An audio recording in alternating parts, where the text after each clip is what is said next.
প্ৰভাত সকলোকে স্বাগতম জনাইছোঁ।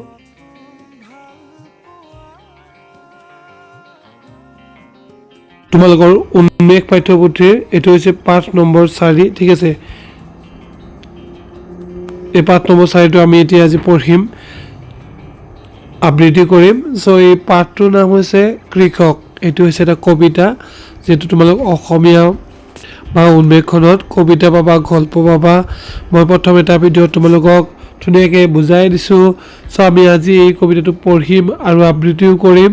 তাৰ আগতে আমি অকণমান কবিৰ পৰিচয়টো জানি লোৱা দৰকাৰ, কাৰণ কবিতা যে তুমি এইটো পঢ়িবা, এইটো কোনোবা এজন ব্যক্তিয়ে, বিশেষ ব্যক্তিয়ে লিখিছে।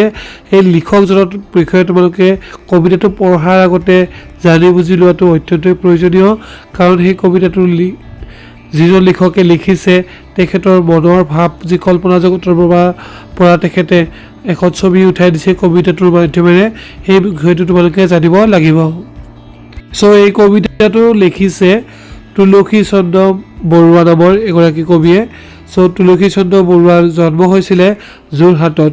এতিয়া যোৰহাট এখন কি আমাৰ অসম হয়নে? এইখন হ'ল আমাৰ, মই তোমালোকৰ চিত্ৰৰ জৰিয়তে অকণমান বুজাই দিওঁ, ঠিক আছে, তেতিয়া তোমালোকৰ জ্ঞানবোৰ স্থায়ী হ'ব। চ' এইখন হৈছে আমাৰ ভাৰত হয়নে? এইটো মানে আইডিয়া দিছোঁ তোমালোকক, এনেকুৱাকৈ ভাৰতবৰ্ষ হয়নে? এইখিনি হৈছে আমাৰ অসম। অসমত মুঠ কেইখন জিলা আছে? 35খন জিলা আছে হয়নে? চ' এই 35খন জিলাৰ ভিতৰতে যোৰহাট এখন কি আমাৰ জিলা, ঠিক আছে। এই যোৰহাট জিলাত তেখেতৰ জন্ম হৈছিলে। কাৰ জন্ম হৈছিলে? কবিজনাৰ। তেওঁ সাহিত্য চৰ্চা কৰাৰ লগতে সাংবাদিকতাও কৰিছিলে, ঠিক আছে। এই তুলসী চন্দ্ৰ বৰুৱা, কবি তুলসী চন্দ্ৰ বৰুৱা ডাঙৰীয়াই সাহিত্য চৰ্চাটো কৰিছিল, লগতে তেখেতে সাংবাদিকতাও কৰিছিলে। তেওঁ সংকলন কৰা ৰত্নকোষ নামৰ এইখন হৈছে তেখেতৰ সংকলন কৰা গ্ৰন্থ। অসমত প্ৰচলিত খণ্ড বাক্য, ফকৰা যোজনা আদি সন্নিৱিষ্ট হৈছে। 1929 খ্ৰীষ্টাব্দত তেওঁ কামৰূপ সঞ্জীৱনী সভাৰ পৰা সাহিত্য ৰত্ন উপাধি লাভ কৰিছিলে। তেখেত এনেকুৱা এজন ব্যক্তি যিয়ে কি লাভ কৰিছিলে? সাহিত্য ৰত্ন বঁটা লাভ কৰিছিলে বা সাহিত্য ৰত্ন উপাধি লাভ কৰিছিলে। এতিয়া তোমালোকৰ প্ৰশ্ন আহিব পাৰে, সাহিত্য ৰত্ন বুলিলে কাক বুজা যায়? তোমালোকে তেতিয়া লিখিব লাগিব তুলসী চন্দ্ৰ বৰুৱা। সাহিত্য ৰত্ন উপাধি কোনে লাভ কৰিছিলে? তুলসী চন্দ্ৰ বৰুৱাই লাভ কৰিছিলে। আচলতে আমি এতিয়া কবিতাটি আবৃত্তি কৰিম, তাৰ আগতে এইখিনি আমি অকণমান পঢ়ি ল'ম। আমাৰ দেশখন কৃষি প্ৰধান দেশ। তাৰমানে কিয় এনেকৈ ক'লে জানানে? কাৰণ আমাৰ ভাৰতবৰ্ষৰ প্ৰায়ভাগ মানুহে কি কৰে? প্ৰায় 75% প্লাছ মানুহে কি কৰে? কৃষি কৰ্মৰ ওপৰত নিৰ্ভৰশীল, ঠিক আছে। যিহেতু আমাৰ ভাৰতবৰ্ষত বহুত মাটি বাৰী আছে, চ' মানুহ বেছিভাগে কি কৰে? কৃষি কৰ্মৰ ওপৰত নিৰ্ভৰশীল। সেই কৃষি প্ৰধান দেশ বুলি কৈছে। এতিয়া অসমত যদি তুমি প্ৰেক্ষাপটত চোৱা, অসমত কি খেতিৰ কাৰণে বিখ্যাত? কোৱাচোন। চাহ খেতি। অসমৰ যে চাহ খেতি গোটেই বিশ্বতেই বিখ্যাত, বুজি পালানে? সেয়ে কৃষি প্ৰধান দেশ বুলি কৈছে ভাৰতবৰ্ষখনক, আমাৰ দেশখনৰ নাম কি? ভাৰতবৰ্ষ। কৃষকসকলে অশেষ শ্ৰম কৰি উৎপাদিত ফচলেৰে দেশবাসীক সেৱা কৰি আহিছে, ঠিক আছে। কৃষকসকলে যিটো শ্ৰম কৰে, শাৰীৰিক শ্ৰম কৰে, খেতি বাতি কৰিলে কি হয়? ফচল উৎপাদন হয়। সেই ফচলবোৰ কি কৰে? বিক্ৰী কৰি বা মানুহবিলাকে কিনে হয়নে? এটা ছাৰ্ভিচ দি আছে, সেৱা দি আছে, সেই কথাটো বুজাব বিচাৰিছে। পুৰণি কালত কৃষি প্ৰধান বৃত্তি আছিল। পুৰণি কালত যেতিয়া প্ৰাচীন যুগত আমাৰ দেউতাসকলৰ দিনত কি আছিলে? আমাৰ দেউতাৰ দিনত প্ৰায় কি আছিলে? কৃষি প্ৰধান আছিলে। বৃত্তি প্ৰধান কি কৰে? খেতি কৰিছিলে। জীৱন নিৰ্বাহৰ বাবে প্ৰয়োজনীয় সমল আহৰণৰ উপায়েৰেই হৈছে বৃত্তি। এতিয়া বৃত্তি মানে কি? জীৱন নিৰ্বাহৰ বাবে প্ৰয়োজনীয় সমল আহৰণ উপায় হৈছে বৃত্তি। এতিয়া বৃত্তি মানে কি? তুমি ধৰা জীৱন জন্ম পালা কাৰণে তুমি তোমাৰ দেউতা, এইটো হ'ল তোমাৰ দেউতাইতো এতিয়া জীৱন নিৰ্বাহ কৰিব লাগিব, আমিও জীৱন নিৰ্বাহ কৰিব লাগিব।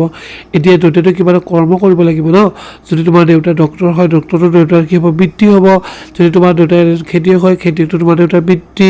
যদি তোমাৰ দেউতা ব্যৱসায় কৰে, ব্যৱসায়টো কি হ'ব? বৃত্তি হ'ব, বুজিলানে?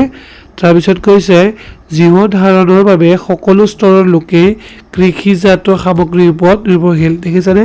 যিমান চাকৰি কৰিলেও, ব্যৱসায় কৰিলেও কি কৰিব লাগিব? তুমি কৃষিৰ ওপৰত নিৰ্ভৰশীল ইনডাইৰেক্টলি বা ডিৰেক্টলি হ'বই লাগিব, কাৰণ তুমি খাব লাগিলে কি কৰিব লাগিব?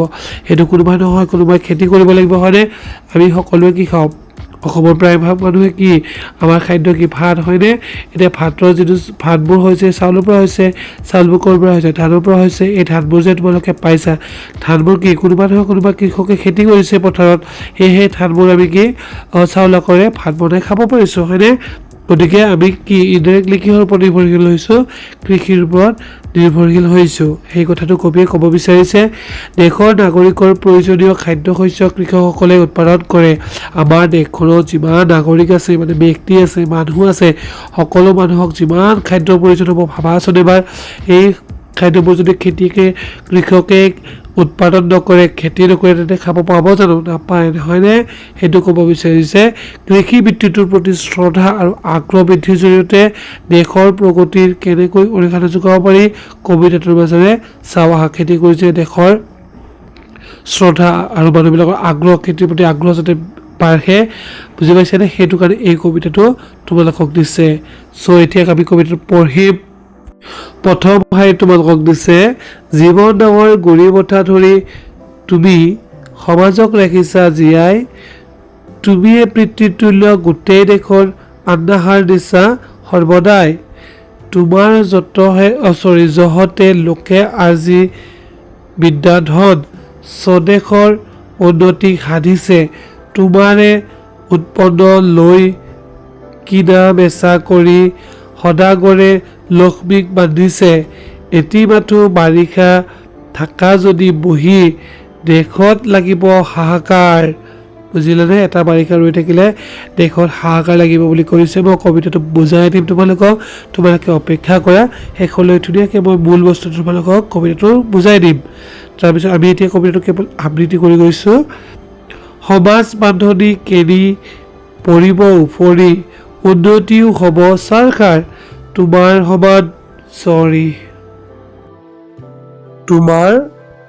সমান নাই দেশ হিতকৰ প্ৰাণদাতা সকলো নৰৰ তোমাৰ বিহনে হ'ব জগত চঞ্চান তুমি মাত্ৰ সাৰ সংসাৰৰ স্বাধীন কৃষি কৰি আপোন ইচ্ছাৰে তুমিয়েই মুকলি মুৰীয়া নাপাতা কালৈকো হাত নধৰা খাটনি ৰাখিছা দেশৰ তুমি চিয়া তুলসী চন্দ্ৰ বৰুৱা চ' এইটো হৈছে কবিতা তোমালোকৰ কাষত কৃষি প্ৰণালীৰ লগত জড়িত দিছে যেনে তোমালোকে চাব পাৰা খেতিয়কৰ কিছুমান সঁজুলি ইয়াত ছবিখনত দিছে হয়নে চ' তোমালোকে যদি চোৱা ইফালে কি দেখিবা খেতিয়কে যিবিলাক সঁজুলি ব্যৱহাৰ কৰে কৃষি কাৰ্যত এইবিলাক দিছে তাৰপিছত ইফালে দেখিছেনে খেতিবিলাক দেখুৱাইছে ধুনীয়াকৈ উৎপাদক শস্যবিলাক দেখুৱাইছে ইয়াত বেঙেনাৰ দৰে দেখিছে কল তাৰপিছত ইফালে লাও দেখিছেনে ট্ৰেক্টৰ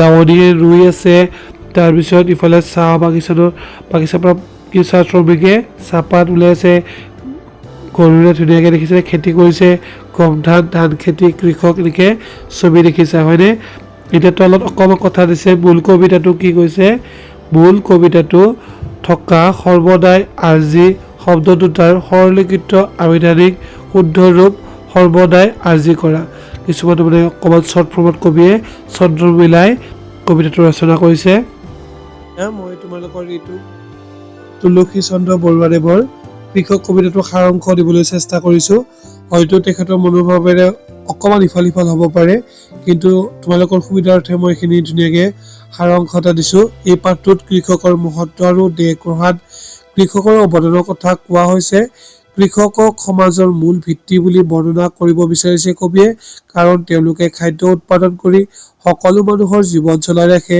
কৃষকৰ কঠোৰ পৰিশ্ৰম ত্যাগ আৰু সমাজৰ উন্নতিৰ থকা ভূমিকা কবিতাটোত সন্মান জনোৱা হৈছে কবিয়ে কৈছে যে কৃষক অবিহনে সমাজ আৰু দেশৰ উন্নতি অসম্ভৱ চ' কবিতাখনত বুলি দিবা কবিতাটিত বুলি দিবা বা টোত বুলি দিবা ঠিক আছে তোমালোক সাৰাংশ বুজিব পৰাৰ কাৰণে আৰু অলপ লিখি দিছোঁ মই আমাৰ দেশ কৃষি প্ৰধান দেশ এই দেশৰ অধিকাংশ মানুহে কৃষিকাৰ্যৰ ওপৰত নিৰ্ভৰশীল কৃষকসকলেই নিজৰ কঠোৰ পৰিশ্ৰম আৰু ঘামৰ বিনিময়ত মাটিত শস্য উৎপাদন কৰি সমাজৰ সকলো মানুহৰ আহাৰৰ ব্যৱস্থা কৰে তাৰপিছতে সেয়েহে কৃষকক সমাজৰ মেৰুদণ্ড বোলা হয় পাঠ কৃষকত কবিয়ে কৃষকৰ মহত্ব পৰিশ্ৰম আৰু সমাজৰ উন্নতিত তেওঁলোকৰ অৱদানৰ অতি সুন্দৰভাৱে বৰ্ণনা কৰিছে।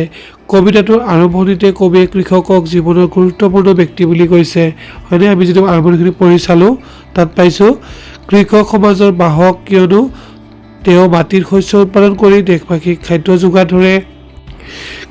তাৰপিছতে কবিয়ে কি হৈছে, কৃষকৰ পৰিশ্ৰমৰ ফলতে সকলো মানুহে অন্ন লাভ কৰে। কবিয়ে কৃষকক পিতৃৰ লগতো তুলনা কৰিছে, কাৰণ যেনেকৈ পিতৃয়ে সন্তানৰ যত্ন লয় তেনেকৈ কৃষকেও সমাজক জীৱন ধাৰণৰ বাবে খাদ্য দিয়ে। কৃষকৰ কঠোৰ পৰিশ্ৰম কবিতাটোৰ অন্যতম মুখ্য বিষয়। কৃষকে দিন ৰাতি পৰিশ্ৰম কৰি খেতি পথাৰত কাম কৰে। বৰষুণ, ৰ'দ, শীত বা বতাহ ধুমুহা বাধাই তেওঁলোকক কামৰ পৰা আঁতৰাই ৰাখিব নোৱাৰে। তেওঁলোকে মাটিত বীজ সিঁচে, ধান ৰোপণ কৰে, শস্যৰ যত্ন লয় আৰু শেষত ফচল চপায়। এই সমগ্ৰ কাম অতি কষ্টসাধ্য, তথাপিও কৃষকে দেশ আৰু সমাজৰ মংগলৰ বাবে নিজৰ কাম কৰি যায়। কবিয়ে কৈছে যে কৃষকৰ হাততেই দেশৰ উন্নতি সম্ভৱ। কৃষক উন্নত হ'লে দেশো উন্নত হয়। কৃষি উৎপাদন বাঢ়িলে দেশ আৰ্থিকভাৱে শক্তিশালী হয় আৰু সমাজত সুখ সমৃদ্ধি আহে। কৃষকে উৎপাদন কৰা শস্য বজাৰত বিক্ৰী হয় আৰু তাৰ ফলত দেশৰ অৰ্থনীতি আগবাঢ়ে। সেইবাবে কৃষকৰ অৱদান অমূল্য। তাৰপিছত কবিতাটিত কৃষকৰ সৰল জীৱনশৈলীৰ কথাও উল্লেখ কৰিছে। কৃষকসকল সাধাৰণতে সৰল আৰু শান্ত পৰিশ্ৰমী। তেওঁলোকে অলপতে সন্তুষ্ট থাকে আৰু সমাজৰ মংগল কামনা কৰে। যদিও তেওঁলোকৰ জীৱনত বহু কষ্ট থাকে, তথাপিও তেওঁলোকে নিজৰ কৰ্তব্য পালন কৰি যায়। কবিয়ে এই গুণসমূহ কৃষকক সন্মান জনাইছে। ইয়াৰ উপৰিও কবিয়ে সমাজক কৃষকৰ প্ৰতি কৃতজ্ঞ হ'বলৈ আহ্বান জনাইছে। আমি সকলোৱে কৃষকৰ পৰিশ্ৰমৰ ফল ভোগ কৰোঁ, কিন্তু বহু সময়ত তেওঁলোকৰ মূল্য যথেষ্ট দিয়া নহয়। কৃষকৰ সন্মান আৰু উন্নতিৰ বাবে সমাজ আৰু চৰকাৰে একেলগে কাম কৰা উচিত। আধুনিক কৃষি ব্যৱস্থা, উন্নত সঁজুলি আৰু প্ৰযুক্তিৰ সহায়ত কৃষকক অধিক উন্নত কৰিব পাৰিব লাগিব। সামগ্ৰিকভাৱে কৃষক কবিতাটোৱে কৃষকৰ জীৱন সংগ্ৰাম, পৰিশ্ৰম, দেশ গঢ়াৰ কথা ভূমিকা অতি মৰমেৰে উপস্থাপন কৰিছে। কৃষক সমাজৰ প্ৰকৃত জীৱনদাতা। তেওঁলোকৰ অবিহনে মানুহৰ জীৱন কল্পনা কৰিব নোৱাৰি। সেয়েহে কৃষকক সন্মান কৰা আৰু তেওঁলোকৰ উন্নতিৰ বাবে যত্ন লোৱা আমাৰ সকলোৰে কৰ্তব্য হোৱা উচিত। তোমালোকে দুবাৰ তিনিবাৰ কবিতাটো পঢ়িবা, ঠিক আছে? আৰু তোমালোকে সাৰাংশখিনি দুবাৰ তিনিবাৰ শুনিবা, তেতিয়া কবিতাটোৰ কি মূল ভাৱ বুজাব তোমালোকে বিচাৰিছে সেইটো তোমালোকে ধুনীয়াকৈ আয়ত্ব কৰিব পাৰিবা। তলৰ পদ্যফাঁকিৰ আস্তনা শব্দকেইটাৰ ঠাইত কাষৰ বাকচত থকা একে অৰ্থ মিলা শব্দ আনি পদ্যফাঁকি পুনৰ লিখা। এইটো কবিতা যে দিয়া আছে, এইটো তোমালোক পুনৰ লিখিব দিছে। এই যে আস্তনা শব্দকেইটাৰ ঠাইত ইয়াৰে থকা যিকোনো শব্দ কিছুমান সোমাব দিছে, যিটো শব্দ তাত উপযুক্ত হ'ব। চ' মোৰ বোধেৰে যদি মই ফাৰ্ষ্ট ইয়াতে চাওঁ তোমালোকৰ কবিতাটোত এই আৰ্জি শব্দটোৰ ঠাইত আমি ক্ষতি শব্দটো দিব পাৰোঁ। তোমাৰ জহতে লোকে ক্ষতি বিদ্যা ধন। পিছতে যিটো তোমালোকক দিয়া আছে, স্বদেশ উন্নতি সাধিছে, তোমাৰে উৎপন্ন লৈ কিনা বেচা কৰি ঠাইত আমি কি দিব পাৰিম, ক্ৰয় বিক্ৰয় শব্দটো ইয়াত দি দিম। তাৰপিছত কি কৈছে, সদাগৰে লক্ষ্মীক বান্ধিছে। এতিয়া সদাগৰে বুলি কোৱাৰ লগে লগে আমি কি ক'ম, এতিয়া শাওন এইটো যে দিয়া আছে, শাওনে বুলি দিয়া আছে, এই শাওনে সদাগৰ একেই হয়। চ' এইটো তোমালোকে ইয়াত বহুৱাই দিবা। এতিয়া এই প্ৰশ্ন তোমালোকক দিছে, তোমালোকে অলৰেডি এইবিলাক প্ৰশ্নৰ এইবিলাক পঢ়ি নাথাকোঁ। সদাগৰে লক্ষ্মীক বান্ধিছে, ইয়াত লক্ষ্মীক বান্ধিছে বাক্যকৈ কি বুজাইছে। চ' এই প্ৰশ্নটো তোমালোকে এই যিটো অপশ্যন দি আছে সেইটো পঢ়িব লাগিব। ইয়াৰ শুদ্ধ উত্তৰটো হ'ব ধন সম্পত্তি আহৰণ কৰি চহকী হৈছে। চ' ক নম্বৰটো শুদ্ধ উত্তৰ হ'ব। তাৰপিছত কাৰ গুণত লোকসকলে বিদ্যা শিক্ষা লাভ কৰি স্বদেশত উন্নতি সাধিছে বুলি কৈছে। এইটোৰ একজেক্টলি তোমালোকৰ উত্তৰ হ'ব কৃষক, হয়নে? চ' দুইটা গ উত্তৰ হ'ব। এতিয়া কবিতাটোৰ মূল ভাৱ লিখা দেখিলানে? কবিতাটোৰ মূল ভাৱ লিখিব দিছে। চ' মই তোমালোকক যে অকণমান আগতে সাৰাংশ দি দিছোঁ, সেই সাৰাংশখিনি হ'ব এই কবিতাটোৰ মূল ভাৱ। তাৰ পৰা তোমালোকে বচা কেইশাৰীমান লয় ধুনীয়াকৈ এই উত্তৰটো কৰিবা। তোমালোকৰ এছুৱাত আছে 10 up to 10 মাৰ্কছ তোমালোকে কেৰি কৰিবলৈ সক্ষম হ'বা। এইখিনিতে মই এটা কথা কওঁ, তোমালোকৰ এই ভিডিঅ'টো মই যিটো পাৰ্ট 4 আছে ইয়াৰ দুটা পাৰ্ট বনাম ঠিক আছে আগতে মই তেনেকুৱাই কৰোঁ যিহেতু ভিডিঅ'টো বহুত দীঘল হৈ যাব দীঘল হ'লে তোমালোকৰ চাব আমনি লাগে চ' তোমালোকৰ এই 4 নম্বৰ যিটো আছে 4 নম্বৰ গোটেইকেইটা কুৱেশ্যন দিম নেক্সট পাৰ্টটো তোমালোকে 5 নম্বৰৰ পৰা আটাইখিনি বস্তুৰ উত্তৰ পাই যাবা চ' 4 নম্বৰ কত তোমালোকৰ কি আছে যিটো পৃষ্ঠা নম্বৰ তোমালোকৰ 44 আছে 44ত আছে জীৱন নাৱৰ গুৰি বঠা ধৰি কৃষকে কাক জীয়াই ৰাখিছে উত্তৰ লিখিবা জীৱন নাৱৰ গুৰি বঠা ধৰি কৃষকে সমাজক জীয়াই ৰাখিছে খ নম্বৰ প্ৰশ্ন দিছে তোমালোক কৃষকক কাৰ তুল্য বুলি কোৱা হৈছে কৃষকক প্ৰীতিৰ তুল্য বুলি কোৱা হৈছে তাৰপিছত বস্তুটো দিছে কৃষকৰ উৎপাদন কিনা বেচা কৰি কোনে লক্ষ্মীক বান্ধিছে এইটোতো অলৰেডি পাই আহিছা কোনে সদাগৰে লক্ষ্মীক বান্ধিছে তাৰপিছতে খ নম্বৰটো দিয়া আছে দেশত কেতিয়া হাহাকাৰ লাগিব বুলি কবিতাটো কৈছে বাট এতিমাথো বাৰিষা কৃষকে যদি খেতি নকৰে বহি থাকে তেতিয়া দেশত হাহাকাৰ লাগিব বুলি কবিয়ে উল্লেখ কৰিছে